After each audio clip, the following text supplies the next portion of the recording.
ทธปูจามหาเตจวันโตธรรมปูจามหาปัญโยสังฆปูจามหาโภควโหโยโสภะคะวะอะระหังสัมมาสัมพุทโธ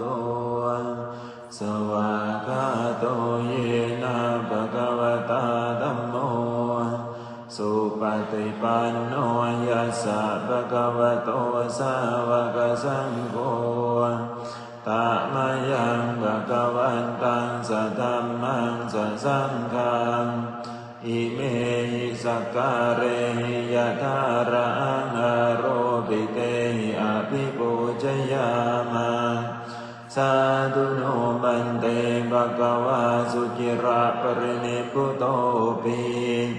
ปัจฉิมาชนะตานุกัมปมานัสสาอิเม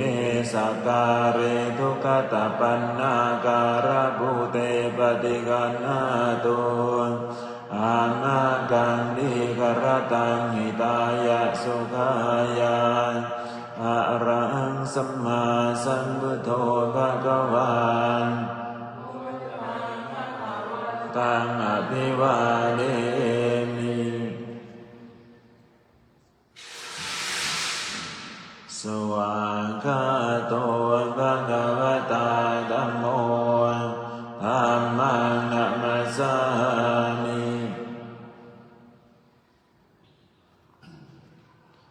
สุปฏิปันโนภะคะวะโตสาวกสังโฆ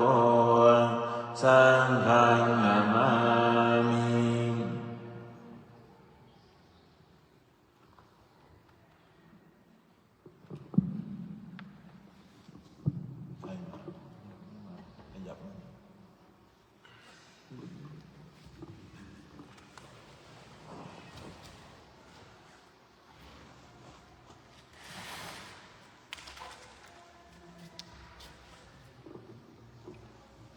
สวดมนต์ทุกวันแหละช่วงเที่ยง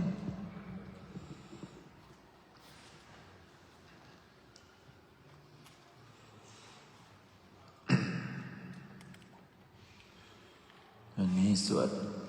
อุทิศส่วนบุญส่วนกุศลถวายเป็นพระราชกุศลแด่สมเด็จพระนางเจ้าสิริกิติ์พระพันปีหลวง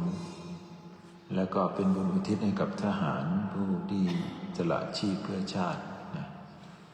เป็นบทอภิธรรม7 คัมภีร์บทพระธรรมสังคณีเป็นบทเหล่านี้นะ สรจังสเสนังสบันดุงนรินดังปริตานุภาโวสดารคตุติปริตวานเมตังสเมตาภดันตาอาวิคิตจิตตาบริตังพนันโต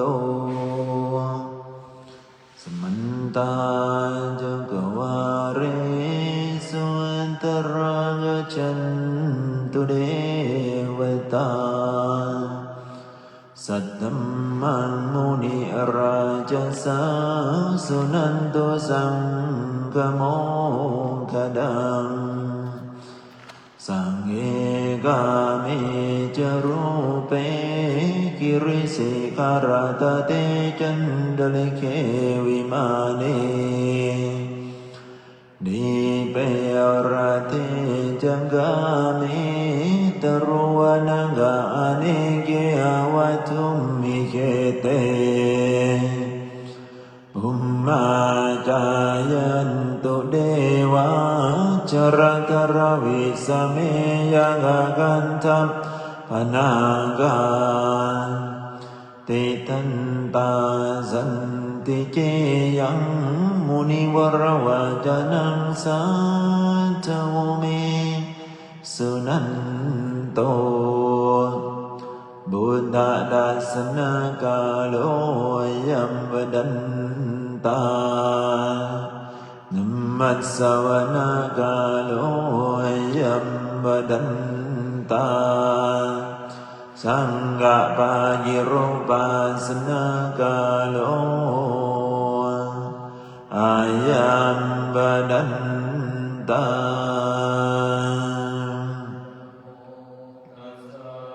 ภะคะวะโตอะระหะโตสัมมาสัมพุทธัสสะนะโมตัสสะภะคะวะโตอะระหะโตสัมมาสัมพุทธัสสะนะโมตัสสะภะคะวะโตอะระหะโตสัมมาสัมพุทธัสสะพุทธังสรณังกัจฉามิธัมมังสรณังกัจฉามิสังฆังสรณังกัจฉามิดุติยัมปิพุทธังสรณังกัจฉามิดุติยัมปิธัมมังสรณังกัจฉามิดุติยัมปิสังฆังสรณังกัจฉามิตติยัมปิพุทธังสรณังกัจฉามิตติยัมปิธัมมังสรณังกัจฉามิตติยัมปิสังฆังสรณังกัจฉามิยถาภิเศษาวิปุลานาภังอาจจบัมปตาสมันตาอนุปริยโยนิจตุนดิสาเอวัญจราจามันจุนจะอติวันตันติปาดิโนกาติเยปรามเนเวเสสุเตจันตาลปุกุเสนจินจิปริวาเจติสัมภเมวะวิมาตตินะหันตาทินังโบมินารจานังนาปัตติยานะจามิมันตโยนเยนะสังฆะเจโตทะเนนะวาตัสสมาหิปันนิโตโปโสสัมปัสสังฆาจามัตตโนมุเกตัมเมจัสสังโรสัจจังนิเวทะเยโยนัมมจาริกาเยนะวาจายะอุตเจตัสสะหิเทวนังปัสสังสันติเปตเงประโมดติยาสัสสันตาตถาคเตอัจจาราสุปฏิทิตาสีลัญจยาสกันระยานังอริยกันปัสสังสิตังสังเกปัสสะโดยัญจติอุจุปุตัญจะดัสสนังอันดาลินโตติตังอาหุอโมกันตาสัจจิวิตังตัสสมาสัตตัญจะสีลังกัปปัสสะดังดัมมดัสสนังอนุยุญเยธรรมเมตาวิสระบุตานาสาสนันติมหาการุณิโกนาโตหิตายะสัมปปานินังโกตวาปารมีสัมมาปัตโตสัมโพธิมุตตมังเอนะสัจจวัจเจนะโมตุเตมิจยมังกลังจยันโตโพ ติยานุเลสังกายานันนันทิวันตโนเยวันตวังวิจโยโหวิจยันสุจยมังกะเลอปรายิตาปันลังเกสีปัตวิโปกะเลอภิเสเจสัมปะบุญญาณังอังกัมปะตัวปะโมดันติสุนาคตังสุมังกลังสุปปะตังสุ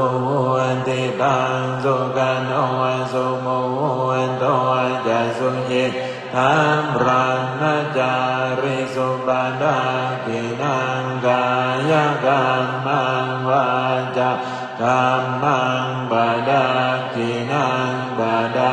กินังมโนกัมมังปณิทิเตปดากินังปดากินานิกาตวานรบัตตาเทปดากิเนกุศลธัมมา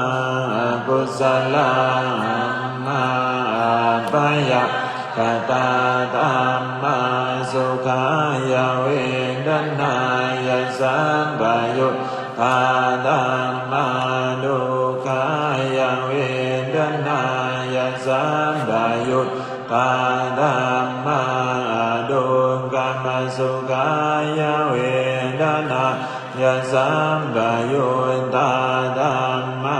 วิปากธัมมาวิปากธัมมาธัมมาเนววิปากนาวิปากธัมมาธัมมาอุปาทินุปาทานิยาธัมมาอนุปาทินุปาทานิยาธัมมาอนุปาทินานุปาทานิยาธัมมาสังกิเลสสังธัมมาสังกิเลสสังกิเลสิกาธัมมาสังกิเลสสังกิเลสิกาธัมมาสวิตากสวิจาราธัมมาวิตากวิจารมันตาธัมมาวิตากวิจายาราธัมมาปิติสหกตาธัมมาสุขาสหกตาธัมมาอุเปกขาสหกตาธัมมานัสสะเนนะปะหาตามาธัมมาภาวนายปะหาตามาธัมมาเนวดัสสะเนนะนะภาวนายปะหาตามาธัมมาดัสสะเนนะปะหาตาปะเหตุกะธัมมังภาวนายปะหาตาปะเหตุกะธัมมังเนวดัสสะเนนะนะภาวนายปะหาตาปะเหตุกะธัมมังอาจยังามิโนธัมมาปัจจยังามิโนธัมมาเนวะจยังามิโนนาปัจจยังามิโนธัมมาเสขะธัมเสขะธัมมาวะเสขะนาเสขะธัมมาบริตาธัมมานาหะตาธัมมาอาปมานาธัมมาบริตรัมมนาธัมมานาหะตารัมมนาธัมมาอาปมานารัมมนาธัมมาหินาธัมมานาจิมันนิตาธัมมามิชัตตานิยตาธัมมาสัมมาตานิยตาธัมมานิยธัมมามังกรัมมนา ขะธัมมามังคะติปติโนธัมมา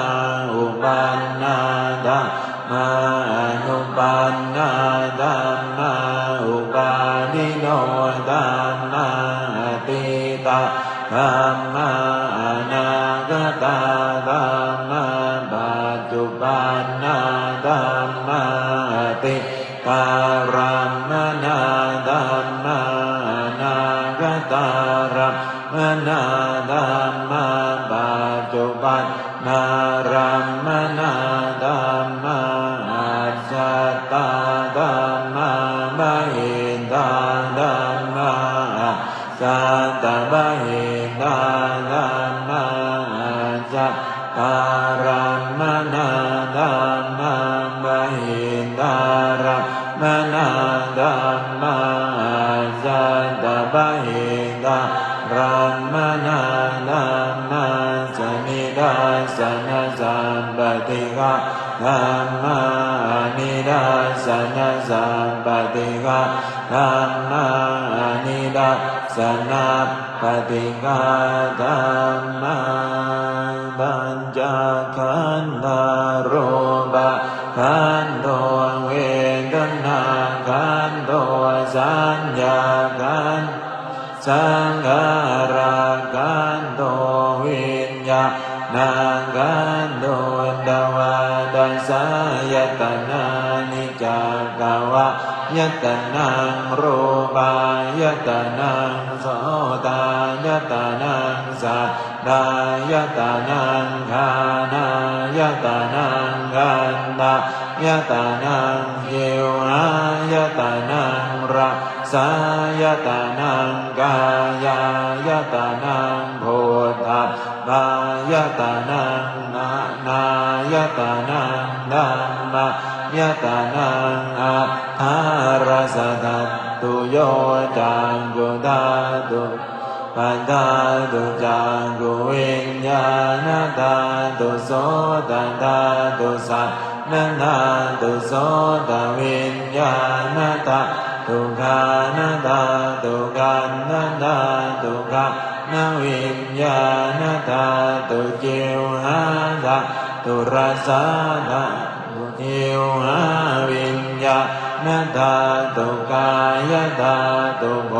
ธาปธาตุกายวิญญาณธาตุมโนธาตุธัมมธาตุมโนตุภาวิสตินดริยานิจักโสตินดริยังคานินดริยังกิวหินดริยังกายินดริยังมะนินดริยังอิทธินดริยังบุริสินดริยังชีวิตินดริยังสุขินดริยังดุขินดริยังโสมนัสสินดริยังดุมนัสสินดริยังอุเปขินดริยังสัตตินดริยังนิริยินดริยังสัตตินดริยังสมาลินดริยังปัญญินดริยังอนัญญปัญญัสสามิตินดริยังอัญญินดริยังอัญญาตาวินดริยังจัตตาริอริยสัจจานิดุขังอริยสัจจังดุขัสสมุทัยโยอริยสัจจังดุขันนิโรธอริยสัจจังดุขันนิโรธกามินิปฏิปทาอริยสัจจังกุศลธัมมากุศลธัมมาอยากตาธัมมากตเมธัมมากุศลายสมิสมัยกามวจารังกุศลังจิตังอุปันนังโหติโสมนัสสะสหกตัญญาณสัมปยุตตังรูปะรัมมนังวาสัตตารัมมนังวา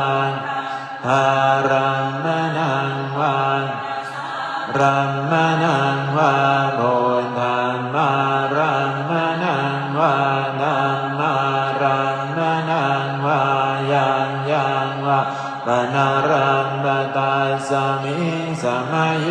บาโสโหติอวิเคปโหติเยวะปนาตาสมิสมัยเยอัตเยปิอาติปเตจะสมุปันนา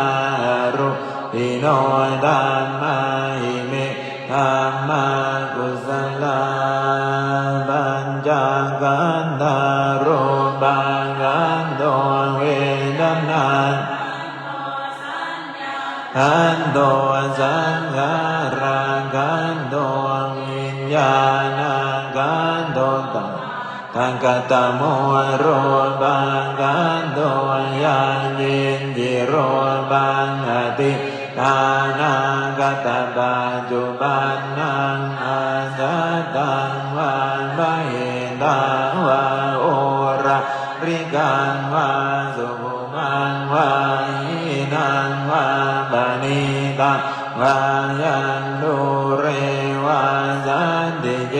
วะตะเจกะจังอภิสัญญูหิตวะอภิสังกิปิตวะยันโวจติรูปะขันโตสังฆโหสังฆโหสังฆหิเตนะสังฆหิตังหิเตนะสังฆหิตังสังฆหิเตนะสังฆหิตัง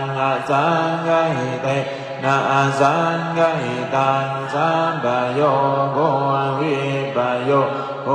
สัมปโยเตนะวิปโยตังวิปโยเตนะสัมปโยตังสังฆหิตังจะปัญญาติโย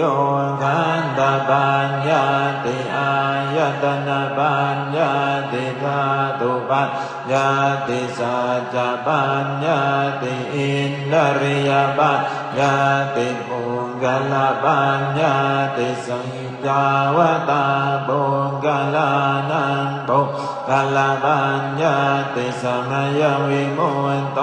อสมัยวิมุตโตโกปะธัมโมโกปะธัมโม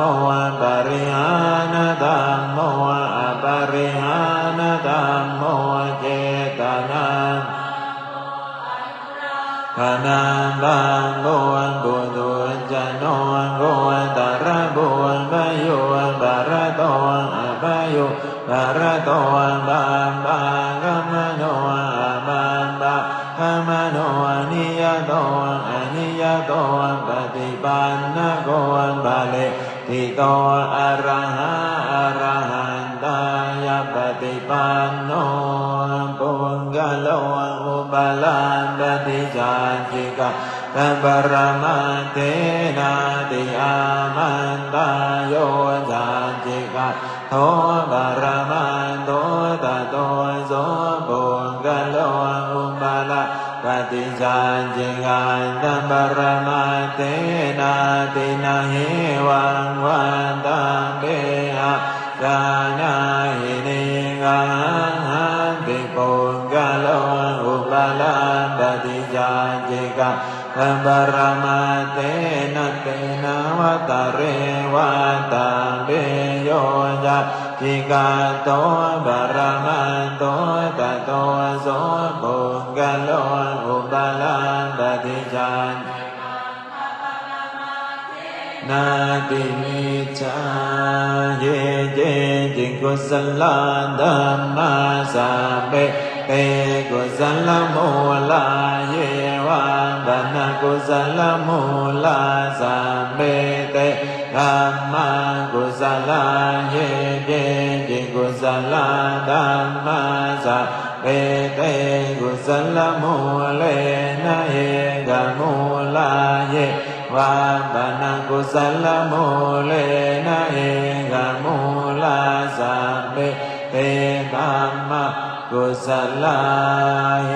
ตุปัจจโยอารัมมณปัจจโยอธิปติปัจจโยอนันตรปัจจโยสมานันตรปัจจโย ยาปัจจโยนิสยาปัจจโยอุปนิสยาปัจจโย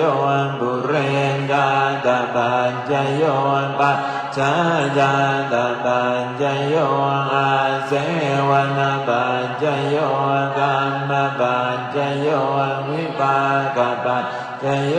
อาหารปัจจโยอินทริยปัจจโย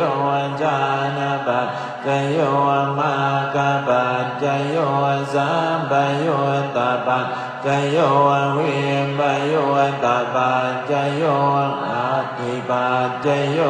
นาทิปัจจโยวิกตปัจจโยอวิกตปัจจโยสวดธรรมนิยามยังเมนิบานายานันสายานังโมเมปรวันตเตเสววิสยิโภตายายังธัมมานิยามตาอานิจจตาจดุกาจะสัพเพสังจานันตตาตาสัมปะกาสกังสุตังยังสัมมุเทนะภาจิตังสาธุนังญาณจารินะยะธามุเทนะเดสิตังโยนิโสปฏิปันติยานจังตังโสตันตังมโนมัสเส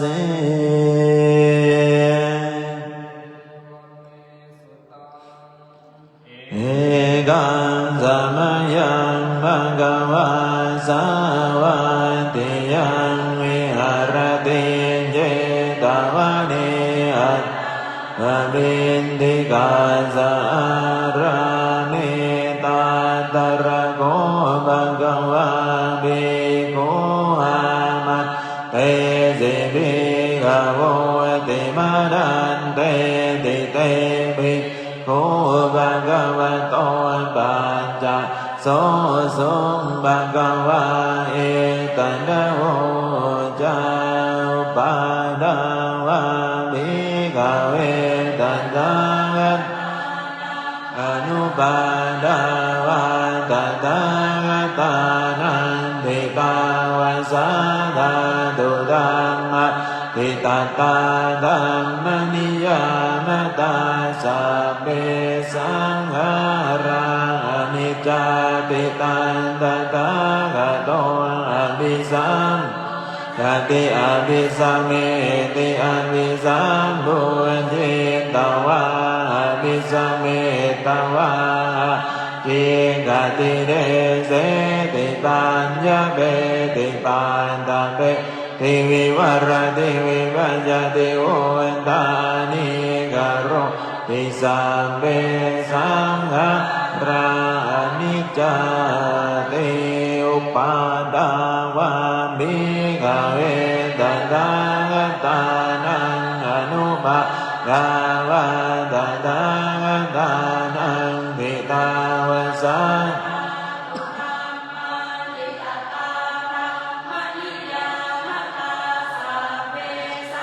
ขาราดุขาติตันตถาคโตอภิสัมพุทธติอภิสัมเมติอภิสัมพุทธิตวะอภิสัมเมตวะติกติเดเสติปัญญาเปติปันตะเปติวิวรติวิภัจติโอตานิกโรติสัพเพสังขาราดุขาติอุปาดาวะภิกขเวตัตถาคตานังอนุปา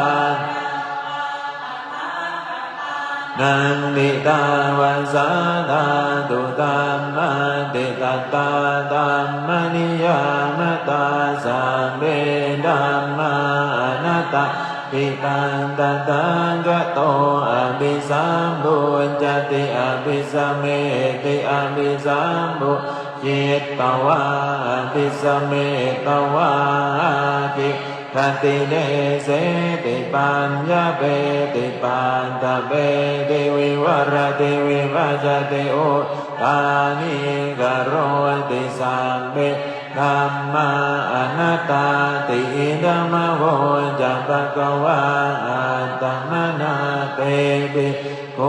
ภะคะวะโตบาสิตาอภินันทุติสัมเปสังขารานิจจติยดาปัญญายาปัสสติอัตตนิปินดติดุเขสมังโกวิสุทธิยาสัมเปสังขาราดุขาติยดาปัญญายาปัสสติอัตตนิปินดติดุเขสมังโกวิสุทธิยาสัพเพธัมมาอนัตตาติยดาปัญญายาปัสสติอัตตนิสมังโกวิสุทธิยาอันตกาเตมโนเสตุเยจนาบารังกามิโนอัฏฐายังอิตาราปัจจติระเมวะนุดาวติเยจะโกสัมมาดาคาเบดัมเมดัมมะนุวัติโนเตจนาบารเมสันติมาจุตายะสุรุตรังกันนังธัมมังวิปัสสยโสกังบาเวกาบันติโตกาโนกามังกามวิเวเจยะตาตุระมันตาตระดิรติเมจัยยะหิตวากาเมอาจินจโนยามิเวโอดาบายาอันตานังเจตกาเลเสปันนิโตเยสังสัมโพธิยังเย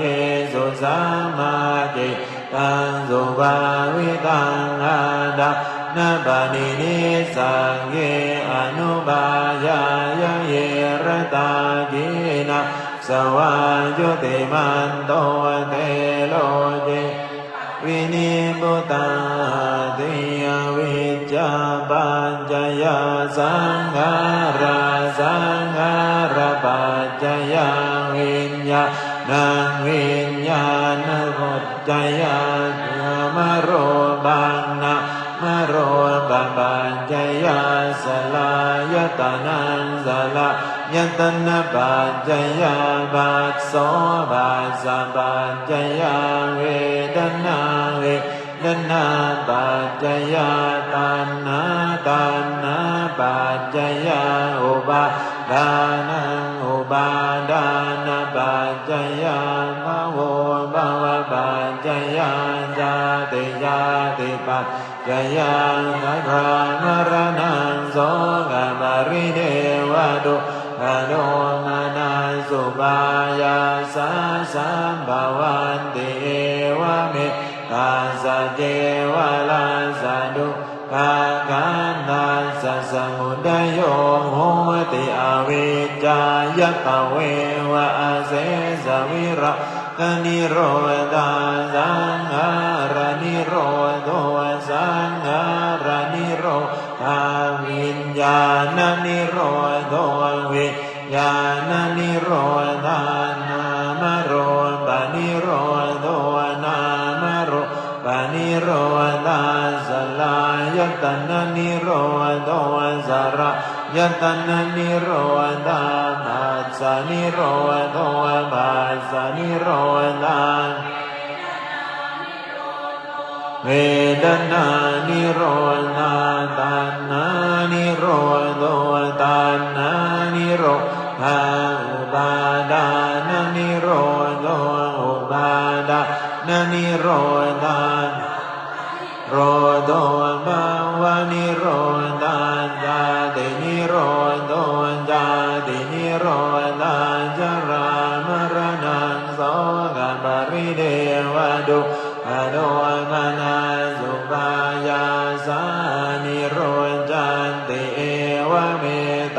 สเจวราสดุกะขันธาสนิโรโทโหติยติตังนันวันกัมมัยยนาปติเกอนังกตัญญาตติดัมปะหินันตังอาปาตัสสานังกตังปัจจุบันนันจะโยธัมมังตะกตาตวิปัสสติอสังหิรังอสังโกปันตะวิตามโนโรหะเยอาเจวะเจนจามะตาบังโกจัญญามรณังสุเวนะหิโนสังหารันเตนะมหาเทเนนะมัจจุนาเยวะวิหาริมาตาปิงอโหรันตมตันติตังตังรันโตติสันโตอาจิกเตมุนีติยันดังเวมาตุภวันติธัมมาตาปิโนจายโตพระมนาสาตาสังฆังกาวะปยันติสัพพายโตปัจจานาติหิตุธัมมังยะดาเวปะตุภวันติธัมมาตาปิโนจายโตพระมนาสาตาสังฆังกาวะปยันติสัพพายโตอายังปัจจยานังอเวดิยดาเว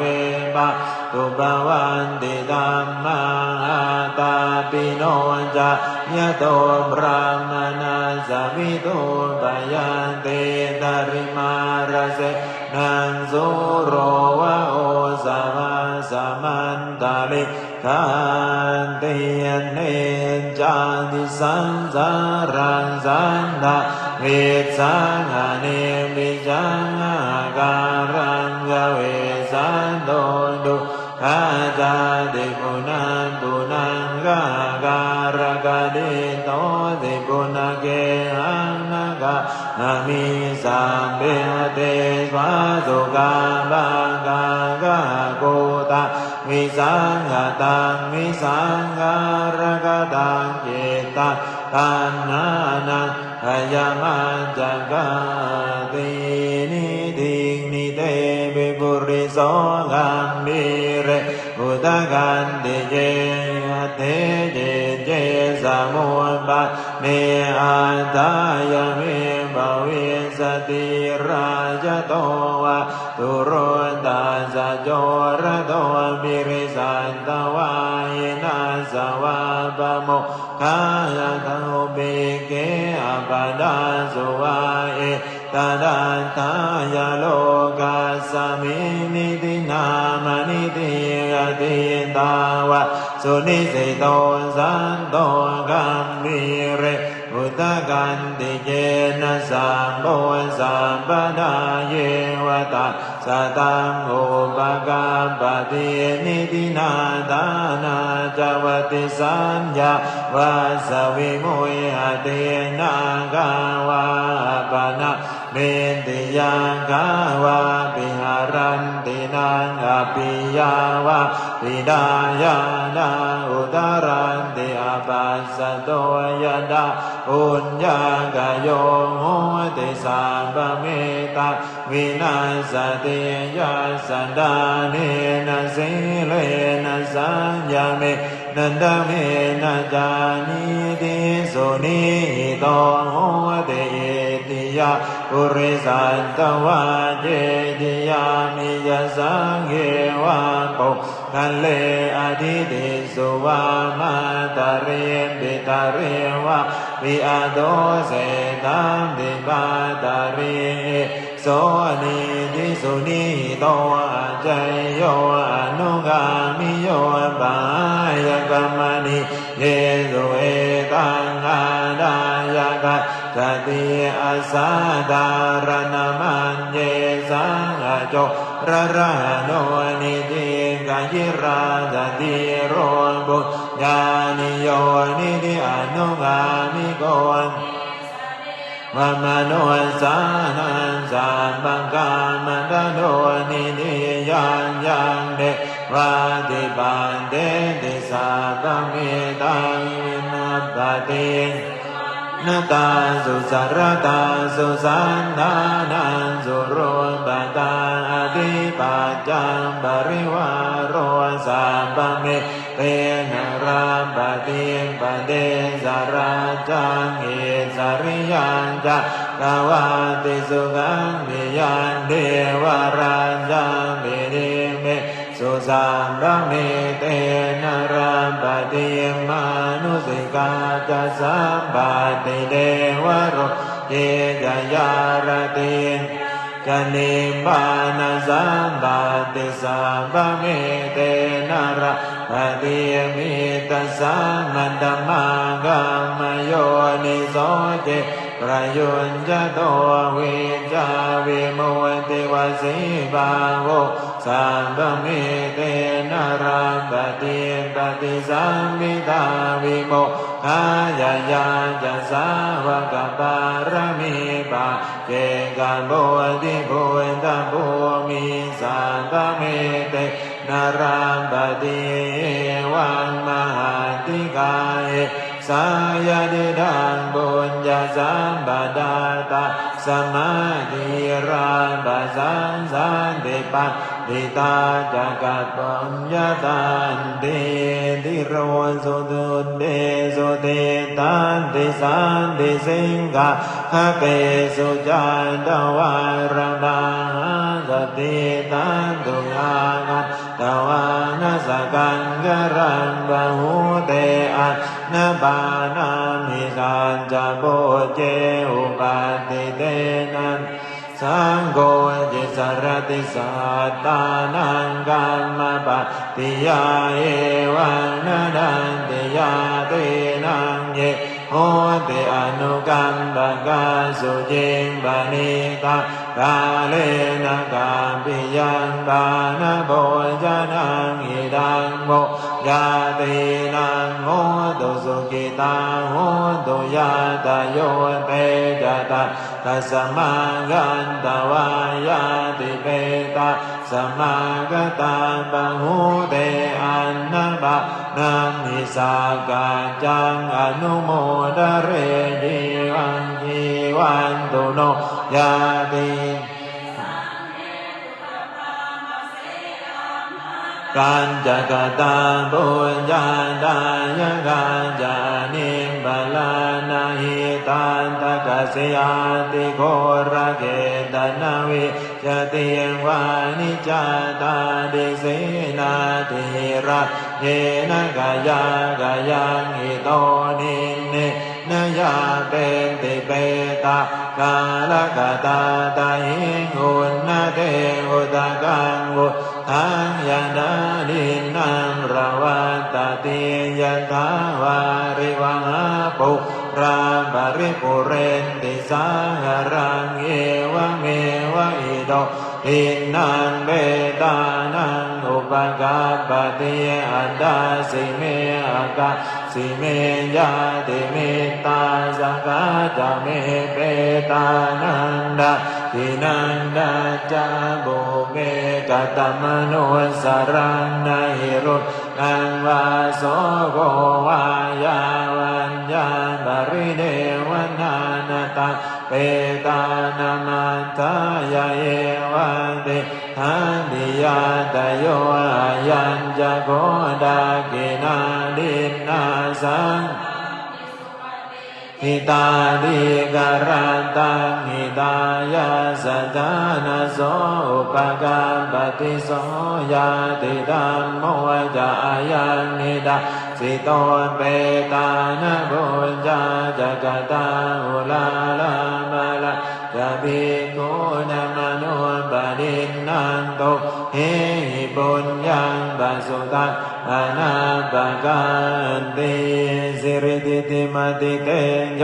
ยยะสิติมาเยติมหากุณาปริมิตาปุญญาธิการัสสะสัมปันตระยานิวารณัสสมันตาสัพพะคะวะโตอะระหะโตสัมมา สัมพุทธาสันตวะติสมหาบุริสละอนานุภาเวนะอสิตยานุปยัญจนานุภาเวนะตุตรสัตตมังหลานุภาเวนะจาปัตนรังสิยานุภาเวนะเจตุมาลานุภาเวนะดัสสะปารมิตานุภาเวนะดัสสะอุปปารมิตานุภาเวนะดัสสะปรมัตถปารมิตานุภาเวนะศีลสมาธิปัญญานุภาเวนะบุญญานุภาเวนะธัมมานุนะสังฆานุภาเวนะเตจานุภาเวนะอินทานุภาเวนะบัลลานุภาเวนะยยธัมมานุภาเว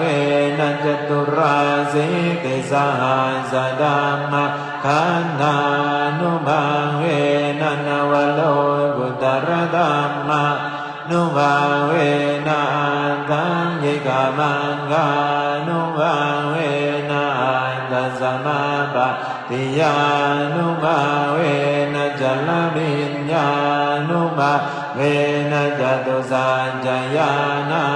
นุภาเวนะดัสสะปัลลญาณานุภาเวนะสัมปัญญุตญาณานุภาเวนะเมตตากรุณามุทิตาอุเบกขานุภาเวนะสัมปปะริตานุภาเวนะรัตนะตยสรณานุภาเวนะโดยหังสะพะโรกะโสจุบันตวะโดกะโดมนะสุปายาสาวินาสันตุสัมปะอันตระยามิวินาสันตุสัมปะสังกัปปะตุหังสามิจจันตุติกายุตาตุหังโหตุสัตวันสัจจิเวนะสมังคิโกโหตุสัมปัมปตะวันภูมิอังกามหาสมุทธาอารังกาเดวตาสัตตตุมเหอนุรากันตุสัมปพุทธานุภาเวนะสัมปธัมมานุภาเวนะสัมปสังฆานุภาเวนะบุญตรัตนังธัมมรัตนังสังฆรัตนังปินังรัตนานังอนุภาเวนะจตุราสีติสหัสธัมมาขันธานุภาเวนะปิตกันตยานุภาเวนะจินสาวกานุภาเวนะสัมเปเตโรกาสัมเปเตมยาสัมเปเตอันตรายาสัมเป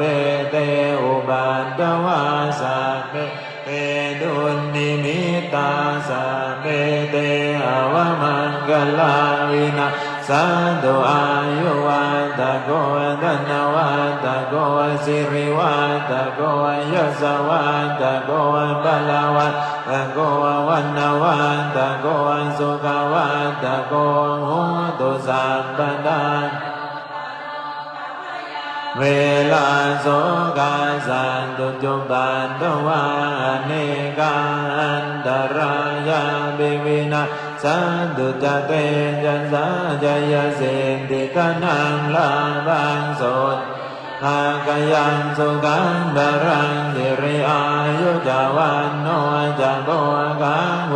ติจยสวาสตวาสาจายุจาจิวติทิภวันตุเตภวตุสัมปมังกลังรักตุสัมปเทวตาสัมปพุทธานุภาเวนัสดาโสติภวันตุเตภวตุสัมปมังกลังรักขันตุสัมปเทวตาสัม ปะธัมมานุภาเวนัสสดาโสติมวัตตุเตมวัตตุสัพพมังคลังรักตุสัพพเทวตาสัพพสังฆานุมาเวนัสสดาโสติภาวันตุเตสัพเพสัตตาสดาโหนตุอะเวราสุขติวิโนขอปวงสัตว์ทั้งหลายจงเป็นผู้ไม่มีเวรต่อกันและกันจงเป็นผู้ดำรงชีพอยู่เป็นสุขทุกเมื่อเถิดกะตังปุญญังบาลังมายังสัพเพปากิภวันตุเตขอปวงสัตว์ทั้งสิ้นนั้นจงเป็นผู้มีส่วนได้เสวยผลบุญ